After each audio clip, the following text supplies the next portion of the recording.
bring our meeting to order. Sounds good. Let's take a roll call, please. Trustee Gator, Here. Trustee Jerome, Here. Trustee Kenny, Trustee McDonald, Here. Trustee Knutson, Here. Trustee Whitehouse, Here. Mayor Hammond. Here. Okay. Guess our first, any additions or changes to the agenda tonight?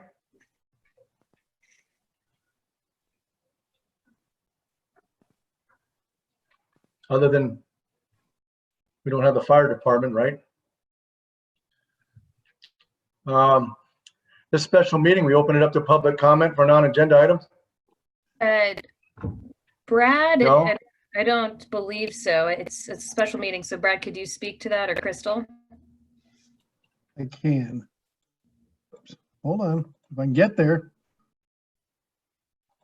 Public comment doesn't appear to be on the agenda since it's not a regular meeting, but I would imagine the public could speak to the item that's on your agenda. Is that correct, Brad? Yes, if I can get there. Hold on. Hold on, I gotta get there. Yes. Damn it. Oh, man. Oh, there I am.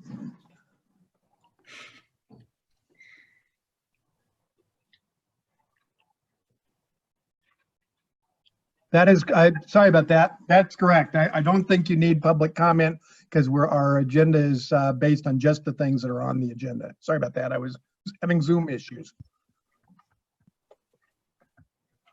Okay. And Troy, I just sent you, if it helps, a copy of the agenda by email. Would you just send it to my work phone? I mean, my work Can. email? Wait, because that way I can use both there. I'm not that savvy, Yes, sir. I can certainly do but I can do two screens. that. Okay, I should have printed it out. Sorry. that's okay. I mean, there's only one item. But and the agenda, that's correct. Come on now. There we go. All right. All right. Well, I guess we'll move on to our first action item then. We're not trying to approve meeting minutes or any of that kind of thing tonight. We're good on all that, right? Yeah. Correct. So our first item tonight is about the voting ballot, right, Brad? Yeah, by way of overview, and the reason this is being brought up tonight, there, as I said in the memo a week ago, there are a number of statutory deadlines that hit relative to these elections, and that becomes more complex, this being a TABOR election. The clerk, I believe, sent out something, and bless her heart, Crystal bent over backwards to get this done. The clerk sent out stuff relative to the sufficiency of the petitions, and I believe has determined that she feels the petitions are sufficient to be presented to the town board. That being the case, the board then has the ability, I will say 20 days, don't hold me to that, to evaluate the petitions, determine whether they wish to either send them to the voters, or if the board wishes to adopt the petitions as law by the board doing it. Even if you do that, you still got to go to the voters because you got a TABOR matter that's going to have to go in. And so with that in mind, we're going to need to have an election. Crystal, you may be able to chime in. I can't recall. We have gotten copies of the proposed IGAs with the county, and whether the town or the county conducts the election, they've asked that an IGA be entered into prior to the 25th of August. One option being they don't conduct the election and we do it in-house. One option being that we do. If you look at they do the election. If you look at the version the county sent us, which I think is being revised, there's a matter on the ballot, for example, for Berthoud under Exhibit A, and the cost to Berthoud to participate in the combined election is shown as $89,000. I'm told that may be low, and I've been told by the county clerk's office that you're probably looking at a cost of, with the TABOR matter, certainly around $30,000. The clerk feels she can do it. Crystal feels she can do it less expensively. And the question is going to become whether the board, we just need direction, whether the board wants the staff and the town to run the election, and it'd be a mail-in ballot election, or whether that election should be in the combined ballot. So Brad, we determined that there's enough signatures for this thing to be a real deal, right? The clerk has made that determination, as I understand it. Okay, so now we have The procedures to signatures- follow. Go ahead. All right, the signatures have been reviewed. The actual statement of sufficiency hasn't been completed, but it will be completed tomorrow. So, okay, so the thing by law has to move forward. Right.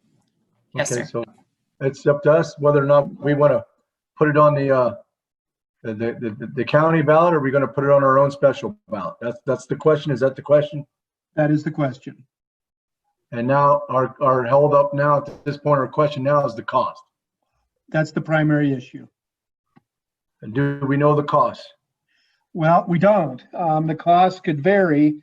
What the explanation, and both Crystal and I have had discussions, and I'd invite her to chime in because she may have gotten differing information, but or differing impressions. But what I've understood is that there's an allocation of cost among the participants in the election. And if you look, and Crystal, did you send out that one that we would participate, the version that would have us participating to all the board members? Both of the IGAs were included in the packet material. Okay, good, okay. If you look at the packet that has us participating, there is an Exhibit A that's attached to that packet.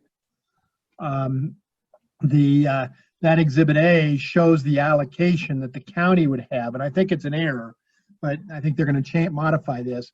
But if you look at that Exhibit A, birth, we are not included in that allocation, but birth it is. And that's about an $89,000 allocation without mail-in ballots. Windsor is also included. There's other illustrative participants, but it's a pretty hefty chunk. What we have been told is that the county is likely going to make contributions towards the cost of the election, which would bring that down. And the estimate that I got from the voting office was, or the clerk's voting division, was that you're probably looking at a cost in the range of $30,000 with the TABOR issues. For the county ballot. Correct. To be on the combined ballot. What do we think we can do it for? How much? Crystal, you're better at that than I am. I'm estimating around 15,000 on the high end. And, Okay. you know, with the county ballot, they have not solidified all the IGAs with the surrounding jurisdictions. So if they do have any jurisdictions that pull out of that ballot, that would increase our cost to an unknown amount. And I was told that too. So if Bertha had pulled out, our cost would go up. Also, if we went in, our Bertha's cost would go down. But she's estimating at about $30,000 for our cost. Yeah, on the county ballot. Correct. Well, so there you go. I guess I'll turn it over to the board members for some questions. How much did the last election cost us that we did ourselves, approximately? Kelly, do you remember that figure? Or it was a little over 11,000, and we had over 20,000 budgeted for the election. So we have roughly 9,000 still in the budget for this upcoming November election. okay, so but comparatively, we could do it for a much better price than if we participated with the county, and even better price if somebody else pulls out, then they just shift that total cost amongst who's left, correct? That's correct. Okay. Anyone else? Crystal, how much of your staff time would it take to run an election? Initially, there'll be a lot of work up front to get the ballot solidified and get all the envelopes and secrecy sleeves and all of that stuff, set with the printer. In between the time that that's done and the ballots go out, there's not a whole lot of staff time that's involved. And then at the end, when all the ballots come in on election day, probably 3 or 4 days prior to and through the election day, it'll be all day. Crystal, you'd also have some stuff you didn't have last time with the TABOR issues, and we'd have to address those too. That is correct.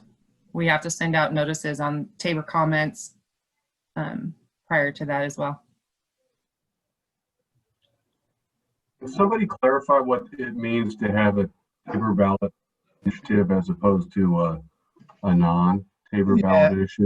I can do that. Under the Constitution, and by all means, again, Crystal, jump in. Under the Constitution, you have to send out notices. A TABOR election is basically an election by which you would raise revenue. And under TABOR, if you're going to collect additional revenue, which this envisions, one of the things the proponents have urged as a reason to do this is because it generates revenue for the town. In order for the town to get that revenue, we have to have TABOR approvals under the Constitution. And to do that, we have to send out notices and provide people an opportunity to give their position relative to the pros and cons of raising taxes, essentially, for the marijuana charges. So that takes a little more time to be able to meet those requirements. Brad? Anybody else? Well, another question is, I thought there was one of the reasons that might have been a reason for going with the local elections. It sounds like any elector within 40 days or something can make a protest against this. And if we did it locally, we might have some flexibility. Could someone here please address that question of mine, please? Again, I'll invite Crystal to chime in, but the concern that you've got is there, you're absolutely right. There's a period in which the protesters, anyone who's an elector can protest the decision made by the clerk. And at that point, that protest period extends into the first part of September. And the problem with that is we're now beyond the time we've got to turn these IGAs in. We're beyond the time that the ballots theoretically have to be printed, as I recall. But the potential is that we could have a risk. I don't know that it's huge, and I haven't explored this in a big way. But if a protest hit and the protest was being decided, the potential is we could get a ride with the county, and we'd have to reprint all of the ballots involving Wellington for the county. And that's a risk, and that would be costly.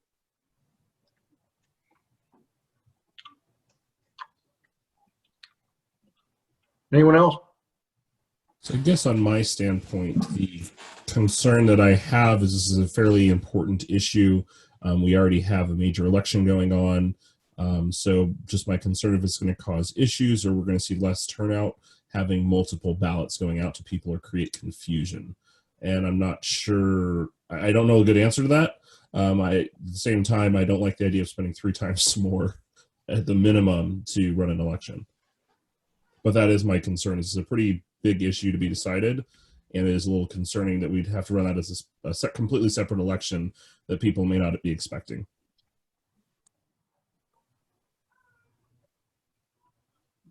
Brad, you want to answer that, or what do you got anything to say Well, about that? I think that's a valid concern. I think we have to do the election because of the TABOR component on the same day as the general election. And that said, John, you're correct. There are 2 elections running in tandem, and the potential exists that people feel that they can step into the voter booth on election day and will have voted. Now, in fairness, the county is going to send out ballots. This issue won't be on the ballot. They'll get a separate mailing. If people are interested in that, they're going to wonder why it's not on the county ballot, and presumably they'll call town hall. At that point, if somebody doesn't get a ballot, things happen. But if somebody doesn't get a ballot, one of the joys of the mail-in election process is it should be pretty easily rectified. And people will get the mailings, they will get the TABOR notice as well. So they should be apprised of what's going on. But you're right, that's a risk. That's one you got to judge. That's Well, that's a risk, but that's a risk if you go with the county, right? now the county, they just put it on the ballot. So what I think John is saying is if I put it on the ballot, people are more inclined to vote in the county election, first off. And they're more inclined to, since they're voting in the county election, the Wellington residents would get that. And having gotten that, there's likely a better voter turnout and a better possibility that you're going to get input. So yeah, so my concern is that, for example, correct me if I'm wrong, but our county ballot is going to include the presidential election, correct? Yes, exactly Okay. right. So we're going to have not everyone, a lot of people are going to be voting because a lot of people do care about that. So so if they're already filling out that ballot, they're going to be going through everything. And so when they get there and see the item on there, in my sense, they're more likely to actually go through and then vote on that because it's on that ballot. When you pull that off, put it on a completely separate ballot that we have 2.5 months, 3 months maybe to give people notice that it's coming, that's my concern, is we may see a lower turnout on that. I understand. And this is fairly big. So, but again, at the same time, I'm not sure if that concern outweighs the risk of things going wrong with the county and paying 3 times more than we could to do it on our own. So that's just, it is a concern that I have, though. Well, They'll still get it the sounds mail. like the minimum is 3 times. If there was a protest, it Exactly. can go up and the price could go up. I mean, I've certainly seen in prior countywide elections, it'll say this may not be the only ballot you will receive. So they do make a notification, but I think, I certainly would have some concerns about running it through the county from a cost standpoint and the protest period and the unknown costs. But I mean, I think we've gotten a little better at messaging to our community members. Maybe we can, have something ramped up to let people know. So I guess This is Crystal. Oh, go ahead, Crystal. We will be sending out communication notices that the ballots will be coming out. In my experience in April, when we had the election, there was a little bit of voter confusion that came through with the primaries and everything going on at that time with the county. We did, in the form of jurisdiction, send out a lot of communication. And that was when COVID first started. So, things were changing constantly, but the voter turnout statewide for municipal elections in April was double, if not triple, than what it had been in years past. So I think people are kind of paying a little bit more attention to some of those things coming through. And I'm pretty optimistic on the voter turnout for this if we do a standalone. Anyone else got concerns they want to raise? No? I would say well because then- it's a city issue, it should be on a city ballot. So I'm fine with it. You're fine with it being on the county ballot? No, on the city, our own On ballot. town ballot, yeah. Town okay. ballot, sorry. Okay. Yeah, I think a town ballot's probably the best way to go too, because if I was a betting man, I would bet that there's going to be a protest. Well, sure. I think that's a given. And that'll delay it a little bit, and then we'll still have to go forward, right? Well, and if we did a county, then obviously we would have to foot the bill We have to pay. Yeah. to reprint every single ballot for, Yeah. so. I don't think so. Yeah, I'm leaning towards more town myself. Anyone else? No? Okay, we got to open this up to the public on this one. So let's see if there's any public comment.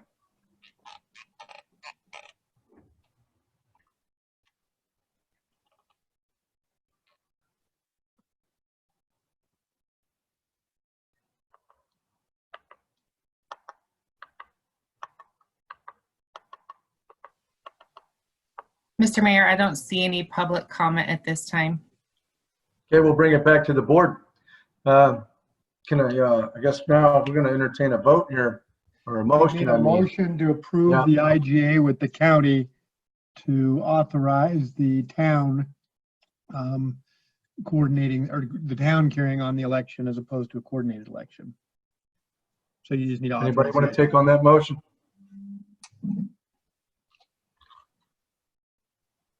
So moved. Second? Roll call, please. Trustee Gator, Yes. Trustee Jerome, Yes. Trustee Kenny, Yes. Trustee McDonald, Yes. Trustee Knutson, Yes. Trustee Whitehouse, Yes. Mayor Hammond. Yes. Oh, I lost. Oh, man.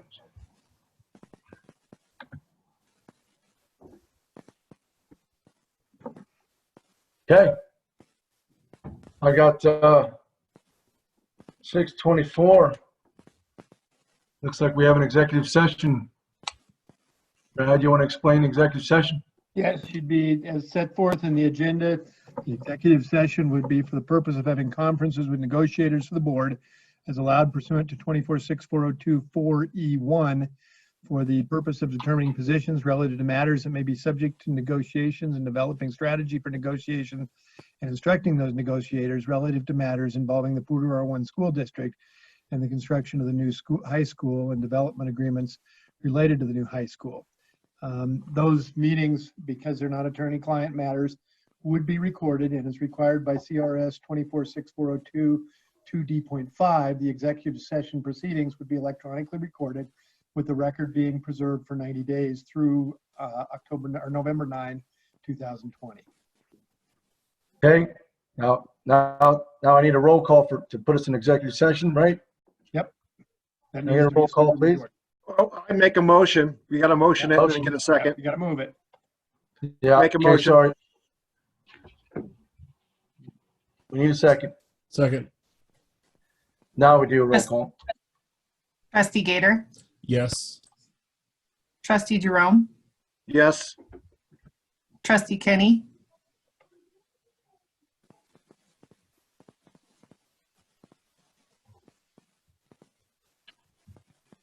Trustee Kenny. Can you hear me? Now I can. Okay. Trustee McDonald, Yes. Trustee Knutson, Yes. Trustee Whitehouse, Yes. Mayor Hammond. Yes. Did you get an Okay. affirmative? Did you get an affirmative vote from Trustee Kennedy, or now I can hear you? I heard it. Okay. Okay, all right. Okay, so we are going to move into an executive session. Members of the public that are within the meeting, I will ask that you leave at this time.